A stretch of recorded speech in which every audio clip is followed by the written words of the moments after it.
Bab 653. Yang mulia, apakah Anda aman? Yang mulia, yang mulia. Begitu Hikawa Ibe keluar dari mobil, dia melihat Yang Mulia Yumiko mengabaikan pandangan terkejut orang lain, dan melemparkan dirinya ke pelukan Kenzi tanpa ragu-ragu. Hati Hikawa Ibe langsung terangkat ke tenggorokannya. Yang Mulia terlalu tidak bermartabat, dengan para penjaga mengawasi dan asisten wanita Letnan Kolonel Kunami di sampingnya, bagaimana Yang Mulia bisa melemparkan dirinya ke pelukan Kenzi tanpa malu? Jika para menteri yang menyebalkan itu mengetahui tindakan Yang Mulia saat ini, akan terjadi keributan, dan 100% akan menuduh Yang Mulia mengabaikan martabat keluarga kerajaan, mempermalukan citra kerajaan. Hikawa Ibe berlari dengan cemas. Yang Mulia, Tuan Kenzi, Anda tidak bisa saling berpelukan lagi. Pada saat ini, ada begitu banyak orang yang melihat. Setelah mendengar ini, Kenzi juga tersadar, dan menepuk Yumiko menepuk lengannya dan berkata, Oke, jangan bertingkah seperti ini lagi. Hikawa benar. Jika orang lain menyebarkan berita tentang keadaanmu saat ini, mungkin kamu, Wali Ratu, akan ditangkap menteri kerajaan. Yumiko secara paksa didorong menjauh dari pelukan Kenzi, merasa tidak rela, mata Phoenix-nya melirik orang lain. Dia bertanya dengan nada acuh tak acuh, apakah semua orang di sini melihat apa yang baru saja saya lakukan? Kedua penjaga dengan senjata berdiri di pintu masing-masing merasakan hati mereka bergetar, dan mereka tidak berani melampiaskan keluhan mereka. Yumiko menatap dingin ke asisten perwira wanita lagi, Letnan Kolonel Kunami, apakah berita tentang kunjungan Tuan Kenzi ke sini akan diketahui publik? Kunami buru-buru membungkuk, Kunami tidak berani. Kunami meyakinkan Yang Mulia bahwa semua orang yang hadir hari ini tidak pernah melihat apa-apa, dan mereka tidak tahu kedatangan Tuan Kenzi. Hikawa Ibe dengan tegas berkata, catat semua orang yang hadir, jika reputasi Yang Mulia rusak, semua orang di halaman lain ini akan diberhentikan dan diselidiki. Hai. Mengejutkan para penonton ini, Yumiko menunjukkan senyum berbunga-bunga lagi, meraih lengan Kenzi, dan menemaninya ke dalam villa dengan penuh kasih sayang. Datang ke ruang kerja berbentuk oval Yumiko, Kenzi berpikir itu adalah tempat yang bagus, lebih besar dari ruang tamu di villanya sendiri, dan cukup elegan, sesuai dengan suasana kerajaan. Dengan iseng, Kenzi berjalan ke belakang meja oval dan duduk dengan anggun di kursi sofa besar tempat Yumiko mengulas urusan negara. Dia menyilangkan kakinya dan berkata dengan nyaman, Yang Mulia Yumiko, bolehkah saya bertanya, Anda bersembunyi di sini untuk menangani urusan pemerintahan? Yumiko mengerutkan bibirnya dan tersenyum, jangan membuatnya terlalu kasar. Yumiko hanya menyukai diam di sini, tidak bersembunyi. Pada saat ini, asisten perwira Kunami sedang berdiri di depan pintu dengan tas kerja di tangannya. Dia melihat bahwa Yang Mulia dan Tuan Kenzi sama-sama tidak pantas. Untuk sementara, dia berada di dilema. Dia tersipu dan batuk ringan, dan berkata dengan canggung, Yang Mulia, Kunami akan membuat teh untuk para tamu. Dia menguatkan dirinya dan berjalan ke ruang kerja, pergi ke konter, dan mengeluarkan perangkat teh. Dalam hal upacara minum teh, siapa yang lebih jago membuat teh daripada Yumiko? Turunlah, untuk Tuan Kenzi, saya akan membuat teh sendiri. Yumiko mengambil set teh dari tangannya. Wajah Kunami menjadi semakin merah, dan dia terhuyung-huyung dan berkata, Yang Mulia, pidato negara bagian perlu ditinjau oleh Yang Mulia pada waktunya. Menteri dari semua kementerian perlu melihat jawaban Yang Mulia sebelum jam 11. Yumiko mendengarkan setelah mengatakan ini, merasa sedikit kecewa, akhirnya dia mendapatkan kekasihnya yang tercinta, tetapi dia bahkan belum bisa mengucapkan sepatah kata pun, dia harus membaca pidato itu dengan kelelahan. Beri aku alamat negara bagian, kamu turun dulu. Kamu datang untuk mendapatkan persetujuanku dalam 2 jam. Hai. Kunami buru-buru menyerahkan alamat kenegaraan kepadanya dengan kedua tangan, lega, dan bergegas pergi. Sebelum pergi, Kunami masih sangat peka, dan menutup pintu ruang kerja dengan sangat hati-hati. Kenzi menyalakan rokok dan bertanya dengan santai, lihat dirimu, bukankah kamu memiliki urusan negara yang mendesak untuk ditangani? Yumiko berkata dengan cemberut, aku bersatu kembali dengan suamiku, dan aku ingin mengobrol baik dengannya tentang perekrutan menantu laki-laki. Tapi sekarang, Kenzi tersenyum dan berkata, jangan lakukan itu. Ayolah, urusan negara lebih besar, urusan pribadi kecil, kamu berurusan dengan urusan negara dulu, aku akan keluar sementara.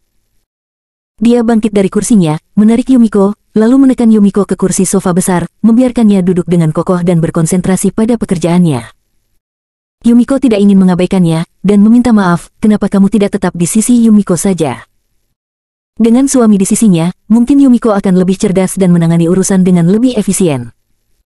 Kenzi menatapnya, tersenyum bebas, oke, kalau begitu aku akan tetap di sisi Yang Mulia. Saat dia berbicara, dia meraih kaki Yumiko, memeluk Yumiko, lalu duduk di kursi sofa, membiarkan Yumiko duduk lengannya. Wajah cantik Yumiko langsung memerah, dan dia merasa sedikit menyesal, dan berkata dengan acuh tak acuh, "Suamiku, kamu menggendong Yumiko, bagaimana bisa berkonsentrasi pada pekerjaan jika Yumiko seperti ini?" Kenzi tersenyum dan berkata, "Yumiko, kamu dulu juga orang yang telah mempraktikkan Taoisme dan menjadi dewi. Tidak bisakah kamu melakukan, yang disebut meditasi dan ketekunan dapat memurnikan hati untuk menangani kesulitan sekecil itu?" Yumiko tersipu lagi saat mendengar ini. Belum lagi, itu benar-benar membuatnya untuk duduk diam.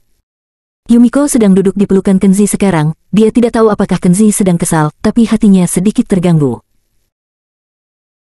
Lagi pula, dia tidak tahan menghadapi pria ini, jadi Yumiko hanya bisa dengan enggan berkata, karena sang suami harus menguji meditasi Yumiko, maka Yumiko akan menerima ujian itu dan duduk di pelukan suami untuk bekerja. Tapi suami harus patuhi peraturan, jangan menyentuh tubuh Yumiko. Kenzi terkekeh, "Jangan khawatir, aku tidak akan membuat masalah, kamu bisa berkonsentrasi pada pekerjaanmu." Bukannya dia tidak tahu, begitu dia mulai berbuat jahat, Yumiko masih bisa berbisnis sejauh yang dia bisa, dia sudah lama tidak fokus. Setelah mendapatkan janjinya, Yumiko mulai berkonsentrasi dan duduk di pangkuannya untuk bekerja. Kenzi jujur, dengan satu tangan memeluknya, tangan lainnya mengeluarkan ponselnya, terhubung ke jaringan nirkabel, dan membaca berita lokal. Sambil membacakan pidato kenegaraan, Yumiko terus mengoceh, belum lagi mereka berdua sudah bersama, dan mereka benar-benar bisa hidup damai dan harmonis. "Suamiku, lihat ini." Bab 654. Sumbangan diplomatik terbesar dalam sejarah. Yumiko tiba-tiba mengambil alamat negara bagian dan berbaring di pelukan Kenzi, dengan ekspresi puas di wajahnya, dia memintanya untuk membacakan alamat negara bagian di tangannya. "Urusan resmi keluargamu, apa yang kamu ingin aku lihat?" Kenzi tidak terlalu tertarik dengan urusan negara yang ditangani Yumiko, tapi meski begitu, dia tetap melihat ke atas. Dia melihat bahwa pidato kenegaraan menulis saran dari seorang menteri tertentu, sejak lusa, tiba-tiba terjadi hujan lebat di bagian timur 4X, dan hujan belum mereda sampai sekarang, menyebabkan area yang luas banjir di banyak kota, dan bencana banjir sangat parah. Menurut praktik negara-negara yang memiliki hubungan diplomatik, Menteri Kantor Pusat menyarankan untuk menyumbangkan 80 juta dalam mata uang lokal dan 800 ton bahan bantuan bencana seperti tenda dan selimut untuk membantu mereka mengatasi bencana. Setelah membacanya, Kenzi memandang Yumiko dengan curiga, "Apa artinya, mengapa kamu menunjukkan ini padaku?" Yumiko tersenyum dan berkata, "Suamiku, kamu benar-benar idiot.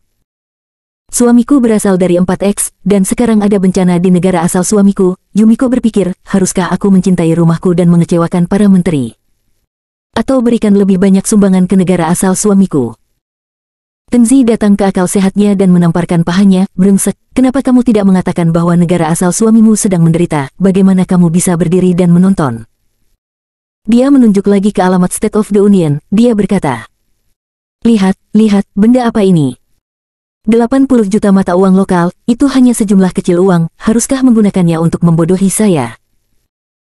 Saya memperingatkan Anda adalah istriku, Anda harus memikirkan baik-baik tentang negara ibu saya, jika Anda menyumbangkan terlalu sedikit uang, lihat bagaimana saya akan berurusan dengan Anda. Sambil berbicara, tangannya mulai bergerak. Yumiko terkikik, dan dengan cepat mendorong tangannya, Oke, Yumiko tahu cara mengukur, dan Yumiko segera mengeluarkan perintah untuk meminta menteri di bawah untuk segera menanganinya. Uang dan bahan yang disumbangkan harus digandakan 10 kali lipat, dan lokal mata uang adalah 800 juta. Bagaimana, apakah suami puas dengan cara Yumiko menanganinya seperti ini? Wajah Yumiko penuh kebanggaan. Kenzi berpikir sejenak, menggelengkan kepalanya dan berkata, "Aku tidak puas." Yumiko berkata dengan heran, "Suamiku, 800 juta sudah banyak." Kenzi melengkungkan bibirnya dan berkata, "Di sini, 800 juta banyak. Jangan pikir suamimu orang yang bodoh. Para pengusaha oriental di bawahmu, apakah mereka berpenghasilan lebih sedikit yang masuk ke kerajaan? Ini lebih dari 800 miliar, kan? Singkatnya, kamu adalah istriku, jangan bicara padaku, segera keluarkan perintah untuk memberitahu menteri di bawahmu untuk membuka perbendaharaan, dan kemudian memobilisasi pengusahamu sendiri untuk mengumpulkan sumbangan, dan harganya akan menjadi 80 miliar. Yumiko kaget, 80 miliar.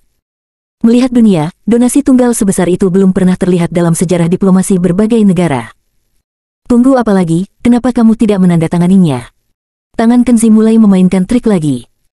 Yumiko takut padanya, dan berkata dengan tercengang, Oke, Oke, Yumiko menandatangani. Yumiko akan menandatangani. Jadi, pada hari ini, sumbangan gratis terbesar dalam sejarah berada di bawah tekanan jari nakal dari Kenzi lahir. Setelah berurusan dengan urusan negara, Yumiko mengundang Kenzi ke kedai teh, dan sambil membuatkan teh untuknya, mereka membahas masalah perekrutan menantu keluarga kerajaan. Postur Yumiko membuat teh masih begitu bermartabat dan murah hati, dan cara membuat teh masih mulus dan mulus, bagi Kenzi itu cukup enak dipandang. Dia mengambil teh yang dibawa oleh Yumiko dan bertanya, "Saya dengar besok, masa lamaran untuk menantu keluarga kerajaan akan berakhir. Apakah Anda sudah melakukan semua persiapan yang saya minta Anda lakukan di sini?" Pekerjaan persiapan yang disebutkan secara alami dimaksudkan untuk memberi Kenzi status kerajaan yang diakui. Hanya kerabat kerajaan dari keluarga kerajaan Oriental yang memenuhi syarat untuk mendaftar pemilihan menantu laki-laki untuk menjadi suami Yumiko. Ini adalah tradisi dalam keluarga kekaisaran. Dari sudut pandang sejarah, keluarga Kaisar Jepang sangat mementingkan garis keturunan kerajaan generasi mendatang. Untuk memastikan darah murni kaisar, dalam keluarga kerajaan Oriental kuno, kerabat dekat sering menikah, seperti pernikahan antara saudara laki-laki dan perempuan, dan pernikahan antar sepupu, termasuk sepupu dekat, tidak jarang terjadi. Namun, pernikahan kerabat semua sering bermasalah. Dari 10 pangeran dan putri, hanya 2 atau 3 keturunan kerabat dekat yang akan selamat, dan pangeran dan putri yang masih hidup seringkali disertai dengan penyakit genetik tak terlihat yang tidak dapat disembuhkan. Oleh karena itu, di zaman modern, keluarga kekaisaran mulai secara eksplisit melarang, tidak mengizinkan kerabat dekat untuk menikah. Tidak ada kerabat dekat yang bisa menikah, tetapi juga ingin mempersatukan keluarga kerajaan dan melestarikan darah bangsawan yang murni semaksimal mungkin. Oleh karena itu, sejak zaman modern, praktik adat keluarga kerajaan dimulai dari dalam 9 generasi, yaitu setara dengan perkawinan antara kerabat jauh keluarga kerajaan. Status kekaisaran yang disiapkan Yumiko untuk Kenzi setara dengan sepupu jauh. Yumiko mengambil buku keluarga kerajaan, membuka beberapa halaman, menunjuk ke foto hitam putih seorang wanita di atasnya, dan menunjukkannya kepada Kenzi. Dia adalah putri dalam keluarga Kagawa, Yushi, sepupu kaisar tertinggi. Yumiko memanggilnya Bibi. Karena masalah, dia menjadi kelompok pertama pengusaha Oriental yang berinvestasi di luar negeri. Yang Mulia Yushi telah tinggal di pengasingan sejak saat itu. Meskipun keluarga kerajaan telah berulang kali mengirim orang untuk membujuknya, Yang Mulia Yushi tidak pernah kembali ke istana. Hidupnya sangat tidak memuaskan, dan di tahun-tahun terakhirnya dia menjadi biksu di kuil untuk berlatih. Yumiko secara khusus mengirim seseorang untuk menyelidiki. Yang Mulia Yushi meninggal bulan lalu. Dikatakan bahwa dia seharusnya memiliki seorang cucu, tetapi kami tidak dapat menemukannya, dan keberadaannya tidak diketahui. Yumiko mengeluarkan sebuah barang yang sederhana dan cantik, cincin krisan. Menyerahkannya kepada Kenzi dan berkata, "Ini adalah peninggalan Yang Mulia Yushi. Ini adalah hadiah yang dipersembahkan oleh Kaisar Bunso selama era Showa. Itu setara dengan token status putri mahkota untuk Yang Mulia Yushi. Kamu bisa lolos begitu saja dan berpura-pura bahwa kamu adalah cucu yang masih hidup dari Yang Mulia Yushi, yaitu sepupu jauh Yumiko yang belum pernah bertemu." Kenzi mengangguk, melihat cincin itu adalah cincin emas putih, bertatahkan krisan berlian kuning, dan dinding bagian dalam cincin itu diukir dengan kata-kata, "Showa Kaisar ke-54, sama sekali tidak bisa dipalsukan." Dengan benda ini, tidak sulit berpura-pura menjadi cucu keluarga kerajaan yang memiliki kualifikasi untuk jadi menantu. Kata Kenzi dengan nada mengejek. Yumiko menggelengkan kepalanya dan berkata, "Ini tidak cukup, kuncinya adalah mendapatkan persetujuan dari keluarga kerajaan. Setidaknya satu anggota keluarga kerajaan yang senior dan dihormati harus maju untuk merekomendasikan Anda sebelum Anda memenuhi syarat untuk jadi menantu." Kenzi berpikir sejenak, dan bertanya, "Seharusnya tidak sulit untuk merekomendasikan orang, kan? Anggota keluarga kerajaan yang punya hak berbicara kebanyakan adalah orang tua yang tidak bisa berbicara dengan baik. Untuk kerabat yang belum pernah bertemu, dan itu adalah kerabat jauh yang tinggal di luar, apakah mereka bersedia untuk maju dan merekomendasikanmu?" Yumiko menggelengkan kepalanya dan berkata, "Mereka pasti tidak ingin merekomendasikanmu." Yumiko mengenal mereka dengan baik, dan untuk mendapatkan lebih banyak kekuatan dan manfaat, mereka hanya akan merekomendasikan diri mereka sendiri. Mereka tidak akan pernah merekomendasikan orang luar yang tidak tertarik padanya, karena hal itu akan menciptakan pesaing tambahan. Lalu apa yang harus kita lakukan? Kenzi dikatakan. Ada caranya. Yumiko tersenyum, seolah dia punya rencana di benaknya.